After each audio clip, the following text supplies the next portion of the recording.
Pertanyaan yang akan saya coba jawab hari ini datang dari seorang saudari kita yang saat ini atau ketika ia mengajukan pertanyaan ini sedang menderita brainstem cancer, ya kan. Yang sepanjang sepengetahuan saya, brainstem cancer ini memang sampai saat ini masih belum ditemukan obatnya. Dan informasi yang saya dapatkan tanggal 23 Mei 2020 yang lalu, ya, beritanya akhirnya dokter angkat tangan karena segala bentuk pengobatan yang diberikan oleh dokter tidak lagi memiliki efek yang positif. Ya, jadi saya mencoba merephrase kembali pertanyaan dari saudari kita ini. Kurang lebih pertanyaannya adalah, bagaimanakah seseorang dapat melihat kebaikan Tuhan ketika melihat orang yang dikasihinya meninggal dalam kecelakaan yang mengerikan? Kenapa pertanyaan diajukan? Karena kebetulan dia memiliki seorang sahabat yang mengalami kejadian yang menyedihkan, di mana salah satu saudara kandungnya meninggal dalam kecelakaan di depan matanya. Jadi kurang lebih saudari kita ini ingin mengetahui apa yang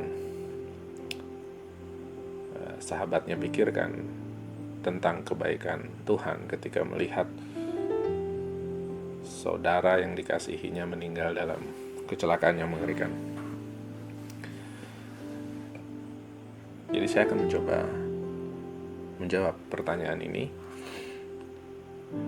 Jika kita ingin jujur dengan diri kita, maka kita akan mendapati bahwa pertanyaan ini adalah pertanyaan yang cukup umum, ya.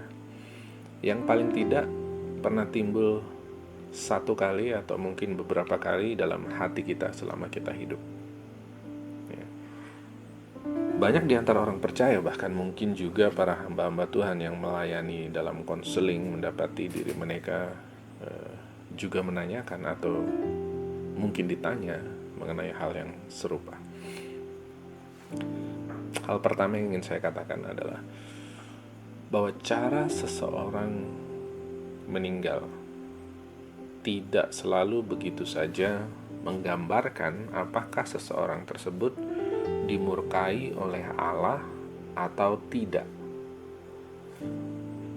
Saya ingin mengajak kita semua untuk membuka Alkitab dan membaca dari Lukas 13 ayat 1-5. Di sana dituliskan bahwa pada waktu itu datanglah kepada Yesus beberapa orang membawa kabar tentang orang-orang Galilea yang darahnya dicampurkan Pilatus dengan darah korban yang mereka persembahkan.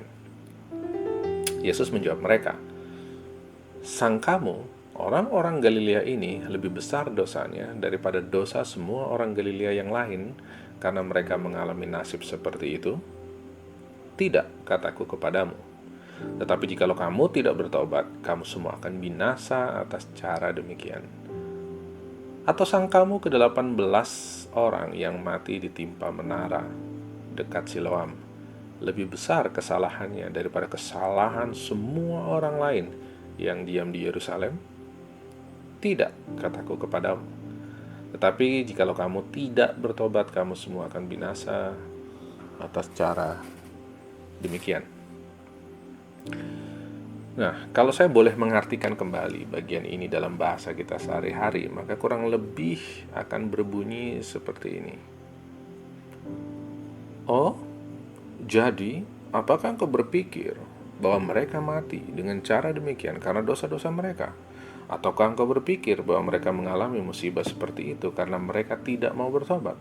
Atau apakah engkau mengira apa yang mereka alami itu adalah hukuman akibat perbuatan mereka yang jahat?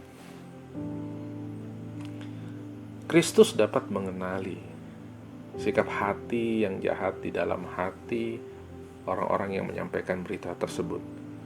Kristus mengenali isi hati mereka yang sebenarnya menyindir orang-orang yang mengalami nasib buruk seperti itu.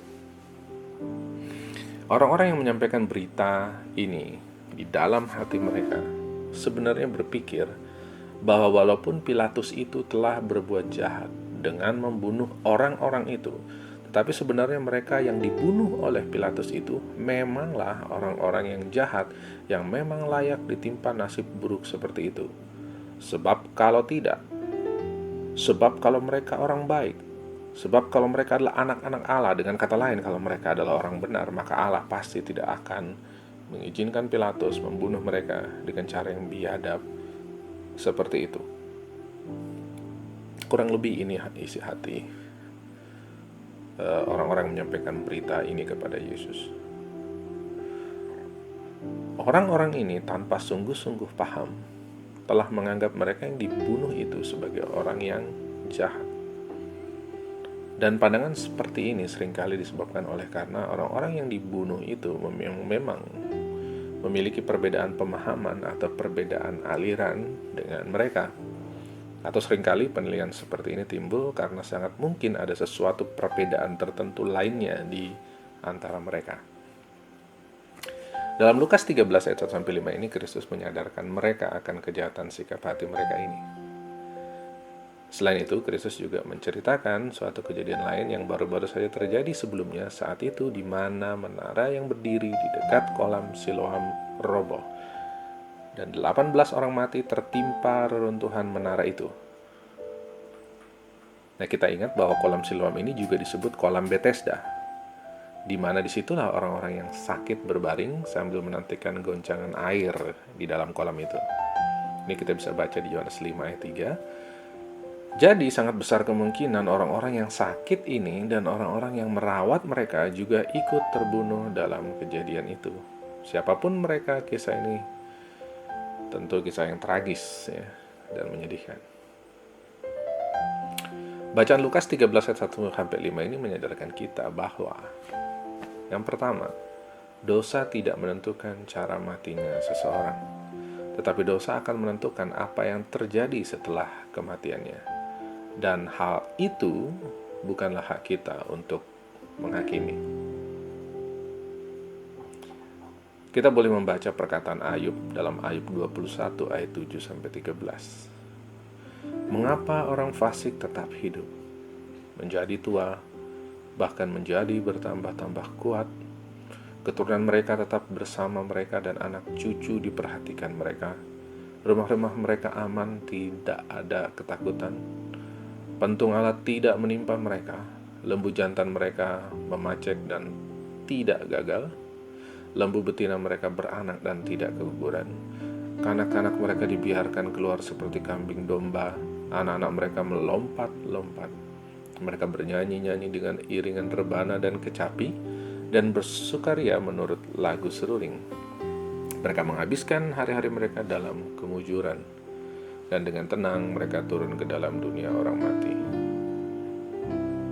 Atau dalam perkataan Asaf dalam Mazmur 73 ayat 3-5 dan ayat 13-14. Sebab aku cemburu kepada pembual-pembual kalau aku melihat kemujuran orang-orang fasik. Sebab kesakitan tidak ada pada mereka, sehat dan gemuk tubuh mereka. Mereka tidak mengalami kesusahan manusia, dan mereka tidak kena tulah seperti orang lain. Sia-sia sama sekali aku mempertahankan hati yang bersih dan membasuh tanganku, tanda tak bersalah. Namun sepanjang hari aku kena tulah dan kena hukum setiap pagi. Jadi baca kembali lagi bahwa bacaan Lukas 13 ayat 1-5 ini menyadarkan kita bahwa dosa tidak menentukan kehidupan, bahkan kematian seseorang. Di satu sisi ada orang-orang fasik yang tetap hidup tenang, nyaman, tidak mengalami kecelakaan. Dan di sisi lain ada orang-orang percaya yang mengalami hal yang sebaliknya. Yang kedua, bacaan Lukas 13 ayat 1-5 ini menyadarkan kita bahwa orang-orang yang menghakimi orang berdosa dengan keras dan dengan kejam tetapi mereka sendiri juga tidaklah bertobat. Mereka ini akan mengalami kebinasaan yang lebih mengerikan lagi. Dan hal yang ketiga, Lukas 13 ayat 1 sampai 5 ini menyadarkan kita bahwa yang terpenting bukanlah cara matinya seseorang, tetapi lebih jauh daripada itu, kita harus menyadari bahwa kita semua adalah manusia berdosa yang layaknya dimurkai, dan bahwa kita semua haruslah bertobat dari ketidakpercayaan kita kepada Kristus menjadi percaya kepadanya. Demikianlah jika seseorang tidak pernah berbalik untuk percaya, sekalipun ia adalah orang yang baik dan meninggal dengan cara yang baik pula, sebenarnya ia binasa untuk selama-lamanya. Dan demikian pula sebaliknya, jika ia telah berbuat dosa yang paling jahat sekalipun, namun kemudian berbalik untuk percaya, dan sekalipun ia mati dengan cara yang buruk sekalipun, ia akan tetap hidup selama-lamanya. Ini hal pertama yang ingin saya sampaikan. Kembali lagi bahwa cara mati seseorang tidak menentukan kehidupannya setelah kematian itu. Karena cara mati seseorang tidak menggambarkan apakah seseorang itu dimurkai atau dikasihi oleh Allah.